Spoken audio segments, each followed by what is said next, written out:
5 coisas que aconteceram depois da morte de Jesus. Número 1. Houve um terremoto. Houve uma resposta da criação após a morte de Jesus. Número 2. Os túmulos se abriram. Mateus, então, registra um incidente que não se encontra em nenhum dos outros evangelhos.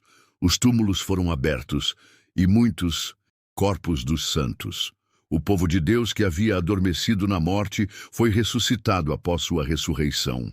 Eles saíram dos túmulos, entraram na cidade santa Jerusalém e apareceram a muitos. Mateus 27, 52 a 53. Terremotos podem danificar túmulos, pois foram esculpidos em pedra. A ressurreição dos corpos só pode ser atribuída à ação direta de Deus, o que implica que ele está por trás do terremoto. Dadas as características geológicas da Palestina, que fica em uma falha sísmica significativa. Um terremoto não seria um evento incomum, mas combinado com rochas, levando à abertura de túmulos. É outro testamento significativo para Jesus. Crucificação. Outro terremoto em breve testemunhará um evento divino ainda mais significativo: a ressurreição de Jesus. O registro único de Mateus desses eventos enfatiza a vitória sobre a morte que o sacrifício de Jesus na cruz realiza. Aqueles que foram ressuscitados são literalmente descritos como aqueles que adormeceram, um termo idiomático comum do Novo Testamento para alguém que morreu, mas cujo destino eterno está garantido. Como o testemunho inicial, a ressurreição sobrenatural desses corpos santos e suas aparições em Jerusalém são um testemunho impressionante da obra de Jesus na cruz e, posteriormente, de sua ressurreição.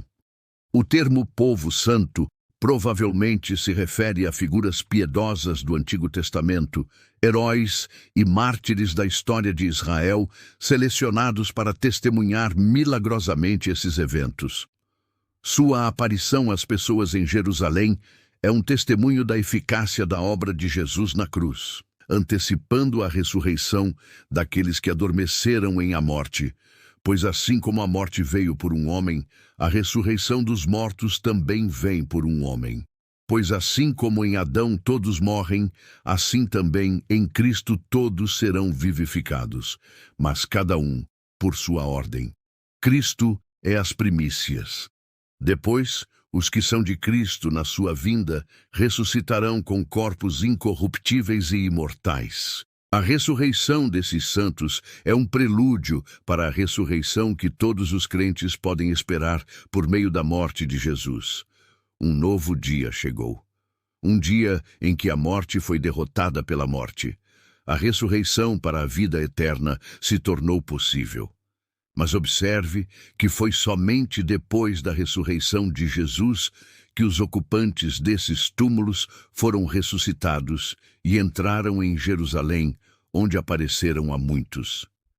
A Bíblia não diz se esses santos ressuscitados morreram novamente ou foram para o céu com o Senhor Jesus. Ele não morreu pelas rochas, mas as rochas eram mais sensíveis do que os corações dos homens por quem ele derramou seu sangue. É melhor entender que Mateus pretendia que víssemos que o terremoto ocorreu no dia em que Jesus foi crucificado e no dia em que ele foi revelado como ressuscitado. O poder da nova vida foi tão forte que trouxe de volta algumas das pessoas boas que Jesus clamou novamente com uma voz alta e agonizante e voluntariamente entregou seu espírito, soberanamente dispensando e liberando seu espírito de seu corpo em submissão ao plano de seu Pai. E imediatamente o véu do Santo dos Santos no templo rasgou-se em dois. Hebreus 9:1-9 nos diz que no templo um véu separava o Santo dos Santos, o lugar terreno da presença de Deus, do restante do templo onde os homens habitam. Hebreus, capítulo 9, 1-3. De fato, a primeira aliança tinha regulamentos para o culto divino e para o santuário terrestre. Uma tenda sagrada foi erguida. A parte externa, ou primeira seção, na qual estavam o candelabro e a mesa com os pães consagrados. Isso é chamado de lugar santo. Atrás do segundo véu havia outro tabernáculo. A parte interna, ou segunda seção, era conhecida como o Santo dos Santos. O livro de Êxodo ensina que este véu espesso era feito de tecido azul, roxo e escarlate e linho retorcido. Agora, Cristo é nosso sumo sacerdote superior, e como crentes em sua obra consumada, participamos de seu sacerdócio superior. Hebreus 10, 19 a 20 diz que temos confiança para entrar no lugar santíssimo pelo sangue de Jesus, por um novo e vivo caminho aberto para nós através do véu que é seu corpo. Ao olharmos para esta cena, vemos uma imagem da carne de Jesus sendo rasgada por nós. Assim como ele estava rasgando o véu por nós, o livro de Hebreus fornece uma explicação gloriosamente detalhada do profundo significado associado ao uso do véu. O véu, que sempre estava pendurado no templo, servia como um lembrete constante de que o pecado torna os humanos indignos de estarem ali. A presença de Deus, o fato de a oferta pelo pecado ser apresentada uma vez por ano, além da miríade de outros sacrifícios que eram apresentados diariamente, era uma ilustração flagrante da realidade de que o pecado realmente não poderia ser expiado ou erradicado por meros sacrifícios de animais. Por causa do que Jesus Cristo fez na cruz, as barreiras que costumavam separar Deus das pessoas foram destruídas. E agora podemos nos aproximar de Deus com confiança e ousadia. Hebreus 4, 14 e 6. Portanto, visto que temos um grande sumo sacerdote que penetrou os céus, Jesus, o Filho de Deus, apeguemo-nos firmemente à nossa confissão de fé, pois não temos um sumo sacerdote incapaz de compadecer-se das nossas fraquezas. Pelo contrário, alguém que, como nós, foi tentado em todos os sentidos, mas sem pecado. Portanto, aproximemo-nos do trono da graça no momento em que Cristo morreu, a pesada cortina tecida que separava as duas salas principais do templo foi rasgada de cima a baixo por uma mão invisível. A morte do Filho de Deus também foi acompanhada por tremores massivos no mundo natural, como se houvesse algum tipo de conexão emocional entre a criação inanimada e aquele que a fez. Número 4. Havia trevas sobre toda a terra. Mateus 27, 45. Agora, desde o meio-dia, sexta hora, houve trevas sobre toda a terra até a hora nona, 9 horas. Havia uma escuridão espessa e densa sobre toda a terra. Agora, a escritura foi cumprida. Amós 88, 9. E acontecerá naquele dia, diz o Senhor Deus, que farei o sol se pôr ao meio-dia e escurecerei a terra em plena luz do dia. Muitas vezes, Cristo era solicitado a dar um sinal do céu, e agora eles tinham um, mas tal que significava a cegueira de seus olhos. Essa escuridão sobrenatural apareceu quando o sol estava em seu mais brilhante, porque a lua estava cheia. Não poderia ter sido criada por um eclipse, pois não pode se interpor entre a terra e o sol quando está cheia. A rápida intervenção de Deus não apenas trouxe essa escuridão. O conhecimento astronômico era rudimentar na época. Fon também menciona um terremoto que alinha sua história intimamente com o registro sagrado. A criatura não podia manchar o erro diante de seu Criador. Portanto, o sol retirou seus raios para não testemunhar os atos dos ímpios. Leitores gentios e judeus podiam entender a escuridão como um sinal cósmico que acompanha a morte de um rei. E saindo dos túmulos após sua ressurreição, entraram na cidade santa de Jerusalém e apareceram a muitos. Mateus 27, 52, 53. Número 5.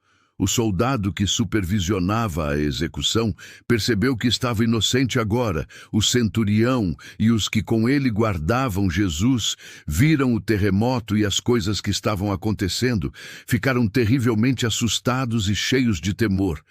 Para garantir que a crucificação fosse realizada corretamente e sem complicações, ele geralmente estava encarregado de 100 soldados. No momento da crucificação, ele era um soldado de carreira, cuja coragem e inteligência o ajudaram a subir na hierarquia. Ele seria um soldado da mais alta ordem. Ele precisaria ser frio e eficiente para ter sucesso nesta posição.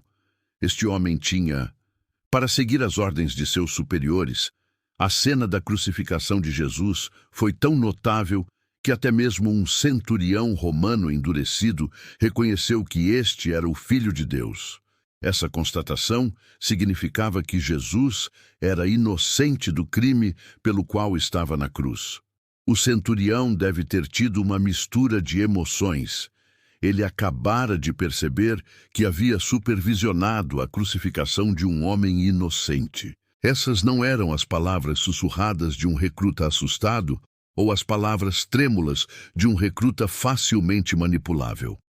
Elas eram as conclusões alcançadas por um veterano experiente, um homem que havia visto inúmeros homens sofrerem fins horríveis e era responsável por levá-los à morte.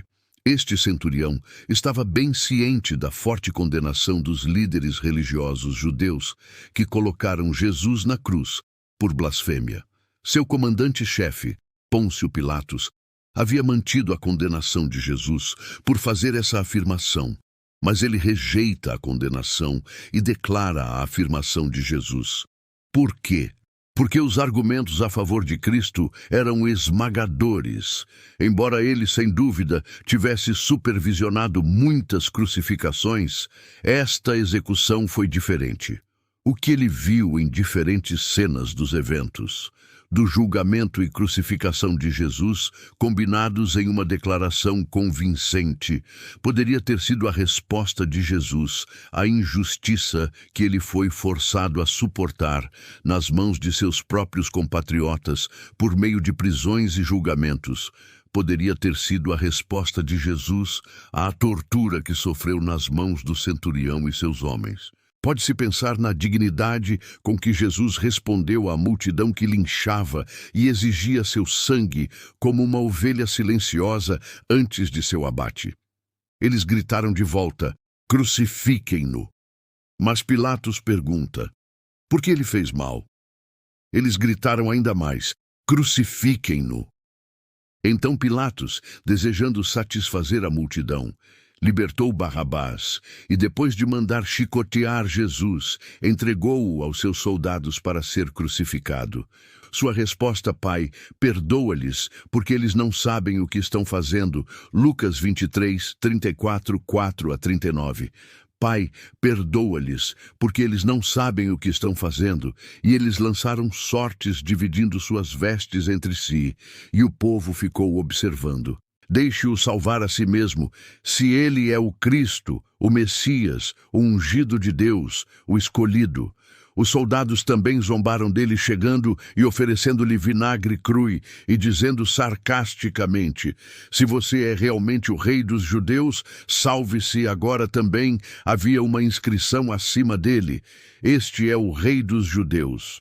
Um dos criminosos que foram enforcados blasfemou contra ele, dizendo: você não é o Cristo, salve-se a si mesmo e a nós, enquanto jogavam pelos pertences de Jesus. A preocupação de Jesus era com o perdão deles, não com a sua fuga. Que declaração poderosa, Mateus cap 27, 35, 36.